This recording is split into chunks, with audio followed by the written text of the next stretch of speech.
Why do people always disappear when Robert Weeks is around? I always give credit to people who are innovators, people who want to go beyond the everyday means of just gaining employment, but also creating employment, owning businesses. Those people separate themselves from others with hard work and determination. And for one, Robert Weeks, this would describe this man. But also you could describe Robert Weeks as very possessive, very jealous, very vindictive, very maniacal, a guy that you don't want to cross, a guy that doesn't like to take no for an answer, and a guy that is definitely not used to people telling him what to do.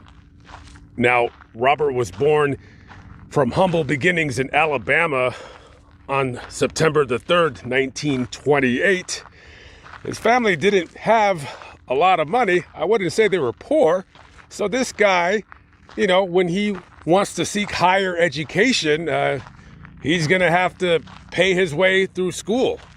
And he would do that going to Southern College of Mississippi. And while he's going to school in the daytime, at night he works at a mortuary as a mortician's assistant. So when Robert gets out of the Navy, he would later meet a woman named Patricia Powers. They would get married in 1954, and the following year they move to Las Vegas.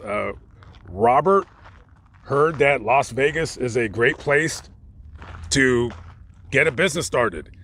And Robert, ever since he was a kid, he's always been interested in geology, in particular mining. Maybe his family had some kind of mining interest, but the subject of mining has always interested him.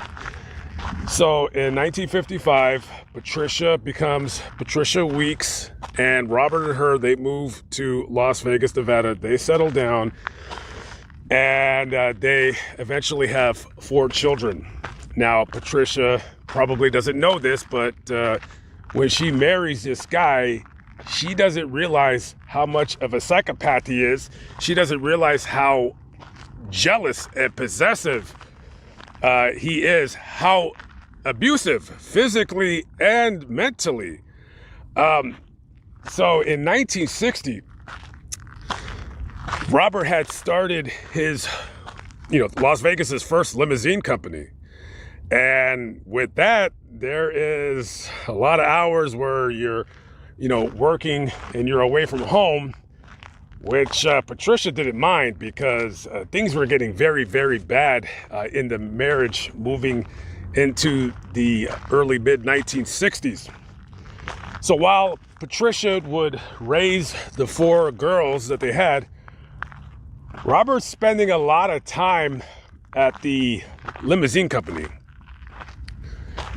And however, things are getting very, very bad, very, very abusive. This guy, very, very violent individual. One time, Patricia, she's at home with, kids all day long. She wants to take piano lessons. So she was taking piano lessons from a neighbor, and Robert had seen them, and he gets jealous with rage, slaps her, and then beats the crap out of this guy. Put this guy in the hospital, was just kicking and stomping on his head.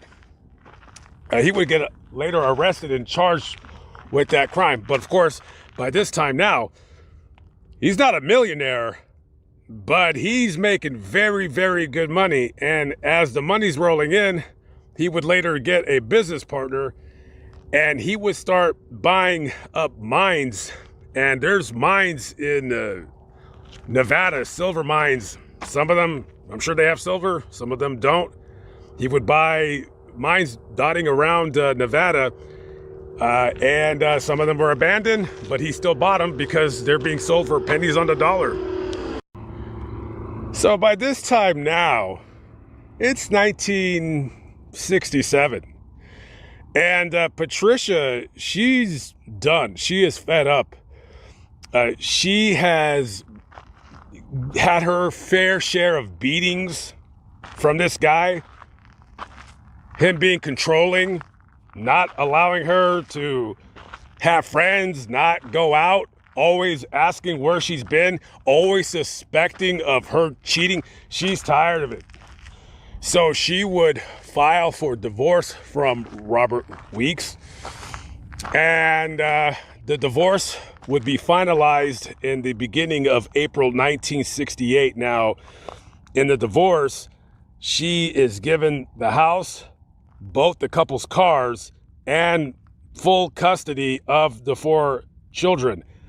Now, Robert does have visitation rights, but he doesn't visit with his kids very often. He's a neglectful parent because he's always busy at work. April 25th, 1968, Patricia tells her children, I'm going to go to the store to get some milk. I'll be right back. She never came back. It was about an hour, 2 hours. The girls are getting very worried. They called their dad and he says, she probably just went to, meet up with a friend. Don't worry about it. So they would go to sleep, finally falling asleep, staring at the door, waiting for their mother to come home, and she did it. So the next day, they called their dad again. They said, Mom did not come back home last night. So he comes to the house, and he would call the police and file a missing persons report reluctantly. And while that's happening, he says, hey, girls, how about we go to the movies? Get your mind off of your mother being missing. So a few days later, Patricia's car shows up at a shopping center where there's a supermarket over on Paradise Road.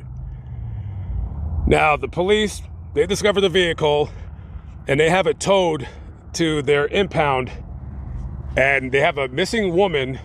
They're looking over the car with a fine-tooth comb and they don't see anything. There's nothing amiss. There's nothing astray. There's no sign of any kind of crime that was committed.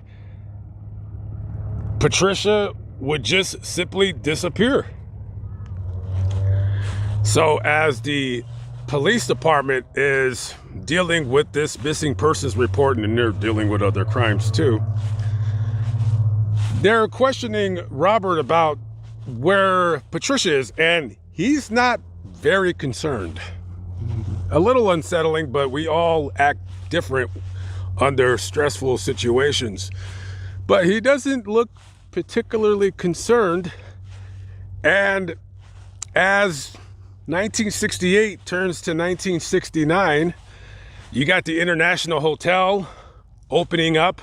Barbra Streisand opens up the weekend, the showroom. Elvis Presley would perform in the main showroom there. And then the 70s, 71, 72, the desert on the Strip starts being filled up with buildings and casinos and hotels. You had the MGM opened up in 1974. So everything is being built. The city is gaining in popularity. There's tourism coming in, and crime, as people moved into Las Vegas, you got more crimes being committed. And the disappearance of Patricia Weeks would kind of be filed away because now there's new people coming in and there's new crimes being committed. One of Robert's friends one day asked him, he says, hey, what do you think ever happened to Patricia? And he looks at him and he says, either she had a nervous breakdown and just ran away and is hiding somewhere, or she's dead. So Robert would later on find love, and he would get married in 1971 to one Wansi Hinkle. And well, Wansi, she quickly realizes she made a big time mistake marrying this loser. He's doing the whole controlling thing, telling her what to do. She sees the signs, she sees them quick, and she files for divorce. In 1973, later on, she would look back at Robert Weeks and say to herself, wow, I literally dodged a bullet. So in 1970, Robert Weeks sells his limousine business to what is now Bell Limousine. So now he has some cash and he's wanting to diversify his portfolio and maybe buy some more mines, maybe get into a little bit of real estate, what have you. So he enlists a man named Jim Shaw, and they would be business partners. Now, in the beginning of May 1971, according to eyewitnesses, Robert and Jim are having a very heated argument, let's just say. Very, very heated. And Jim storms out of the office and gets into his car and disappears. A missing persons report is filed by his wife, and the last people to see him alive was a business, a rental car company. He had dropped off a car, jumped into his vehicle, and disappeared. Sometime later, his vehicle is found, and there's blood in the vehicle. Obviously, something terrible has happened. I don't know how much blood, but they can see some visible blood stains. They questioned Robert Weeks, and he says, "Oh, I mean, I seen him. Yeah, we had a fight. That's what business partners do. They fight all the time. And I haven't seen him since." So, another missing person in Las Vegas for the police department to go over, and his file gets pushed into the back, and Robert would go on with his life. So right after Robert's 1973 divorce from his wife, he's quickly in the dating scene. This guy doesn't like to be alone. That's for sure. This guy, he's one of those weirdos that always needs to be in a relationship all the time. Even when he just gets out of one, he's right back on the prowl. So he would meet a woman named Cynthia Jabor. She was a real estate broker here in Las Vegas. And they would date for about 6 years. However, towards the end, Cynthia is done with Robert. She's tired of how controlling he is, how angry he gets over the slightest signs that he feels he's disrespected. He's constantly calling her, "Where are you at? Where are you at? Where are you at? Where were you on Thursday?" And Robert is suspecting Cynthia of dating other men. And she probably is, because this guy is a Looney Tune. He's a nutcase. He's a freak. So she's telling her friends, she said, like, "Man, how the hell do I get rid of this guy? Yeah, we've been in a long relationship. Yeah, 6 years is a long time. But this guy, he's like, I'm trying to let him down easy. I'm trying to give him signs that I'm no longer interested in knowing him, but he won't take no for an answer." And finally she just tells him, "Look, I'm done with you. I'm done. I'm tired of you. You're overbearing. You're too much. I need space. I need time to be by myself. You're too much, kid. You're too much. Get away from me." And Robert, very, very saddened by this, he doesn't want to hear this. He doesn't want to hear that the woman that he loves is, doesn't want nothing to do with him anymore. But also, he doesn't like the fact that he thinks that there's another man. "Oh, who is he, Cynthia? Who are you dating? Is it a younger guy?" And she says, "We're done. We're through. We're over." It's October 4th, 1980, and Cynthia is at her apartment. And she's with a friend of hers, and The phone rings. Cynthia looks at it. She doesn't want to pick it up because she knows damn well who it is. So she lets it go to the voicemail, and her friend could hear Robert saying, "Oh, hi, Cynthia. It's Robert. Listen, I know, things have not been the best between us, blah, blah, blah, yada, yada, yada. Listen, I would love to have dinner with you. I have something special planned. Please call me." And Cynthia looks at the phone. She looks at her friend. And she says, "Yeah, I'll call him later, whatever." Well, that was the last time her friend would see Cynthia alive. So Cynthia would later go missing. And Cynthia's mom, it's been a few days since her daughter has disappeared. Her car's missing. She's missing. They ended up finding her car at Caesar's Palace. And they're looking in the car.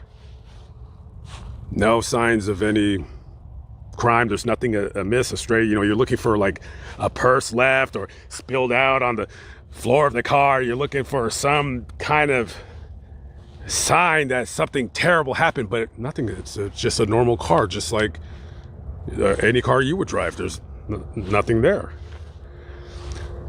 So her mom gets like a really terrible feeling. So they go to her apartment, and she does not want to go to her apartment because she is scared that she's going to see a dead body there. But she goes to the apartment, and there's nothing weird there. There's no signs of a break-in or clothes thrown on the floor, dressers, all that stuff that you see in the movies. There's nothing there. And the police, they're going through all their case files. And so the Cynthia Jabor missing persons report comes across the desk of Detective Mike McLaughlin. And so he's reading it, he's going over it. And normally, he would just read it and just, put it to the side and work on something that he's probably, feels that he's closer to, solving. There's more important cases than somebody missing. They, went to California or met a guy or whatever. So as he's looking over it, he sees in the notes that she was dating a guy named Robert Weeks. And Weeks is not a common name. That's not a name you hear all the time. And he said, "Robert Weeks?" He said, "Where the hell do I know that name from?" And he's like, it comes to him, Patricia Weeks. Yeah, like about 12 years ago, she went missing. And he says, this can't be the same guy. So he sees a contact number for one of Cynthia's friends, and he calls her. And he says, "Hey, listen, the guy Robert Weeks that Cynthia was dating, is that the same Robert Weeks that was married to Patricia Weeks?" And she says, "Yes, that's him." And they start talking, and she's telling him how he is as a person, him treating Cynthia badly. There might have been some physical abuse in that situation. So now it's time for Detective McLaughlin to look for Robert Weeks because he wants to ask him a couple questions. Okay, so he finds Robert Weeks and he says, "Hey, I want to talk to you about your girlfriend that's missing." And he says, "Well, we had dinner. I dropped her off at her place. That's all I know." Now, Robert lives in a condo tower in Las Vegas. So the detectives, they go to the manager's office, the concierge desk, whatever you want to call it. And they said, "Hey, by any chance, did you see, this lady?" They show a picture of Cynthia Jabor. And they're like, yeah. We seen her about 10:30 p.m. on October 4th. She was talking to Robert in the lobby. Okay. That's all they remember. That's all they know. So the detectives, they're really wanting to talk to Robert, and he is refusing to talk to them. And the detective in the case, like, you have Patricia Weeks, who went missing in 1968. You got his business partner, Jim Shaw, that went missing in 1971. Now this woman is missing. There's 3 missing persons, and Robert Weeks is the common denominator in this tangled story. Now, they really want to get Robert in the interrogation room because they're going to put the screws to him. The detective, he feels that Robert is not being forthcoming with information that he knows. So by the time they get him into the interrogation room, he's not talking. He's lowering up. So they said, listen, we'd like to schedule a lie detector test. And he says, okay, that's fine. I'll do the lie detector test. He never shows up. He's gone. He splits town before they're able to talk to him any further. And he would disappear for quite some time. So a few months after Robert Weeks disappears, one of Robert's relatives comes into the police department and drops off a journal of Robert's that they had discovered as they were cleaning out his condominium. They don't know where he is either. This guy is ghost. So they take the journal, and the relative, he says, hey, I kind of read this like a long time ago. I've had this for quite some time. I didn't pay it any mind until he just disappeared.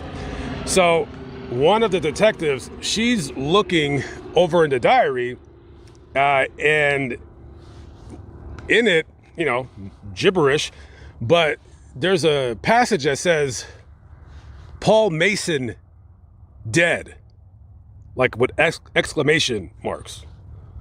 And they're like, well, who the hell is Paul? This is weird. And then they're looking, and then they see, it says, Cynthia Jabor, Paul Mason, definitely dead, exclamation marks. And, and they start like really, really reading through the journal of his. Now, who the hell is Paul Mason? Paul Mason owned a TV station in Las Vegas in the 1970s and the 1980s. And they start looking him up, and well, he is alive and well in California. Maybe a man that had wronged Robert Weeks? Not really sure. And then there's another passage that says, Cynthia definitely dead. Okay. But there's nothing they can do because they don't know where he's at. So let's fast forward 7 years. So it's like springtime 1987. Now, at this time, Robert Weeks hasn't been seen in the past 7 years. He is wanted out of Las Vegas, not for murder, but he's wanted for to be questioned about the murders or the subsequent disappearances of Cynthia Jabor and Patricia Weeks. I don't know legally how that works, if they could put out a warrant just to question you, but he is definitely wanted by the Las Vegas Metropolitan Police Department.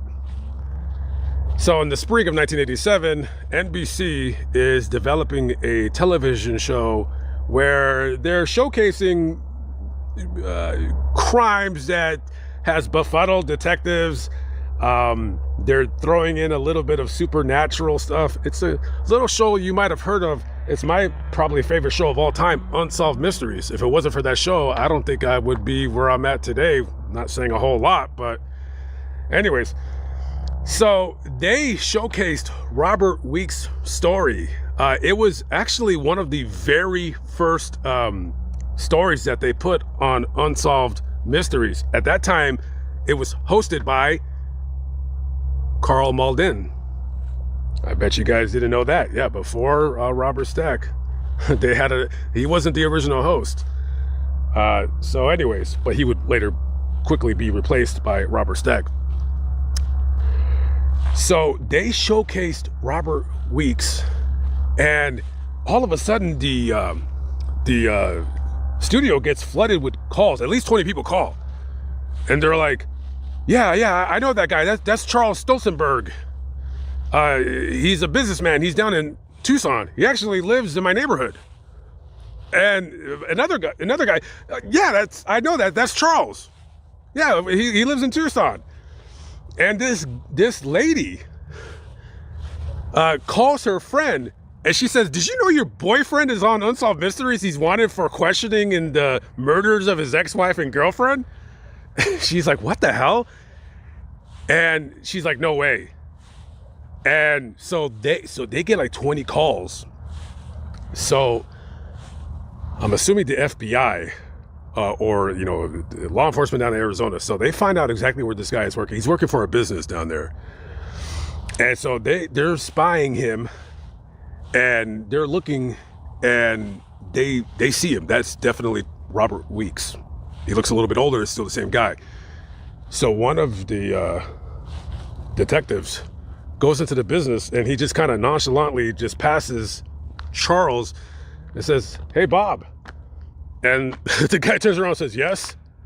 "Put your hands behind your back." They do it like, I don't know if they slammed him. I would have toe tripped him right into the freaking.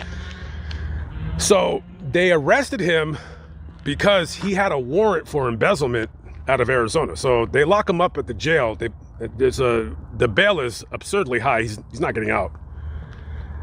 And so he's not talking, he's not saying anything.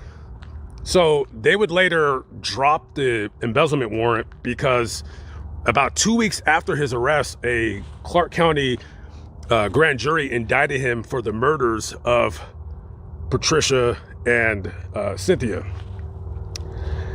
And sadly, there's also another woman who was dating him named Carol Riley, who disappeared as well back in 1986. So for the past 7 years, Robert had fled to Mexico. He flees to Mexico. He goes down to Chile.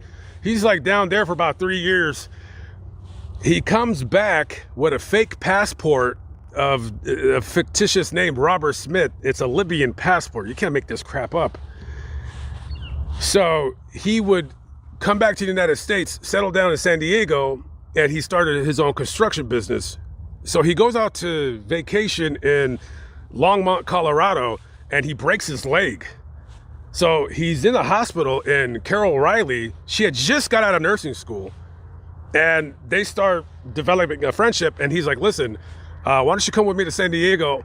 I got a construction business. It's beautiful down there. The weather's great. It's cold up here, blah, blah, blah, yada, yada." He convinces her to come with him back to San Diego, and they would date for about 3 years. And then, of course, just like I told you before in the story, he's crazy. He's a nutcase. And she's trying to break it off with him. And she tells him, "Hey, listen, I'm moving back to Colorado." And he goes, "Okay, well, I understand. I could be a bear, but can you please just have dinner with me?" So they have dinner. She disappears. Her car is discovered a couple days later at a hotel parking lot. She's never been found. Jim Shaw has never been found. Patricia Weeks has never been found. Cynthia Jabor, never been found. Carol Riley, never been found to this day. But the common point in this story is that these people disappeared. Bodies never been found. This guy owns quite a few abandoned mines in Nevada.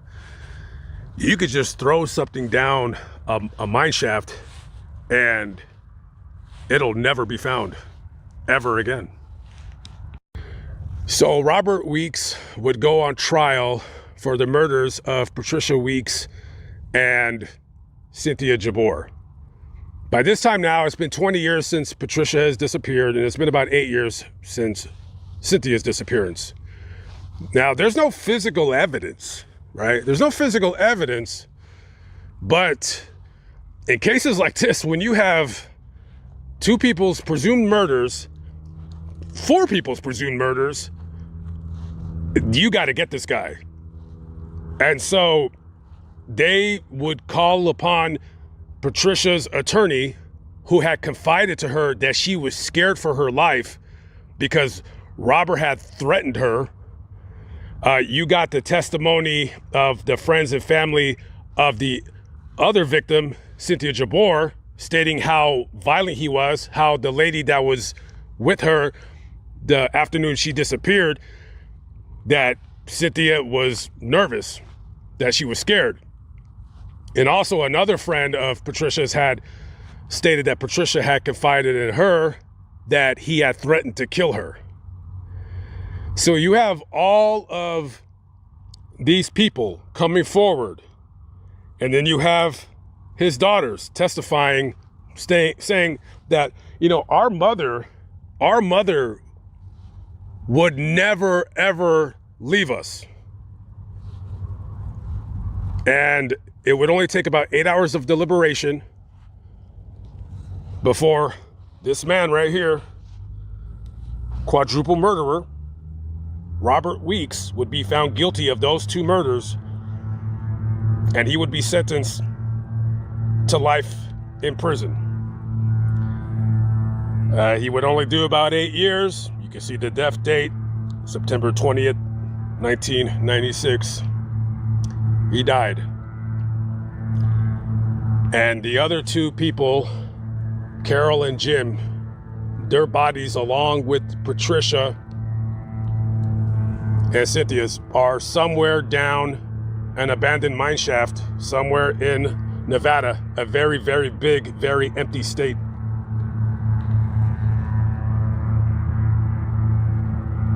And you know, if his ashes could talk, I would ask him, and being serious here, I would say, how many more people did you murder? Because you were gone for a few years. You were down in Mexico and Chile. What were you doing down there? Did you murder anybody down there? Is there anybody else that you've murdered? I mean, why stop at 4?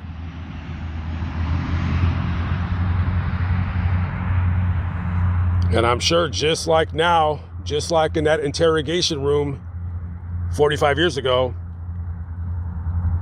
he has no comment.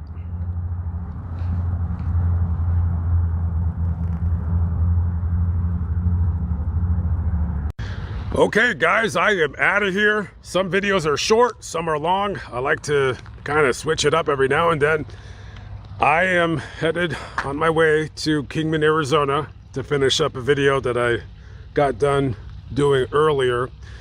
And then we're gonna head to California for a little bit. I don't know what part of California I'm going to, but it'll be the LA area, unfortunately. Hopefully I'll see you there. Live but not live, still alive by the grace of God. Lamont at large. Thank you for watching. I always appreciate it. If it wasn't for you guys watching my videos, I wouldn't be able to do this. And you know, rest in peace to all the victims of this creep right here. It's okay for me to call him a creep. I'm sure you can't hear me. And one last shout out to the team over at Unsolved Mysteries. It's a show that has kind of geared me towards this kind of weird thing that I do, going to cemeteries and crime scenes and stuff like that. See you on the next video. Peace out.